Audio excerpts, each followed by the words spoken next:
Hello, আসসালামু আলাইকুম। আপনারা আমার স্ক্রিনে একটা নাটকের কিছু অংশ দেখতে পাচ্ছেন। আসলে নাটকটি অনেক সুন্দর। আপনারা চাইলে নাটকটি দেখে আসতে পারেন। আসলে রাগ ঝগড়া না করলে কি কখনো প্রিয় মানুষ খুঁজে পাওয়া যায়?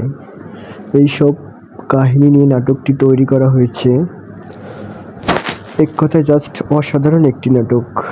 আপনারা যদি নাটকটি দেখে আসতে পারেন তাহলে বুঝতে পারবেন নাটকটি কত সুন্দর। আমি ২ থেকে ৩ বার নাটকটি অলরেডি দেখে ফেলেছি। তাই ভাবলাম আপনাদের সঙ্গে শেয়ার না করলে আমার অনেক বড় লস হয়ে যাবে। তাই আরকি নাটকটি আপনাদের সঙ্গে শেয়ার করলাম। আপনারা অবশ্যই দেরি করবেন না কিন্তু এখনই ইউটিউবে গিয়ে সার্চ করে নাটকটি দেখে আসুন। অনেক সুন্দর একটি নাটক। ধন্যবাদ।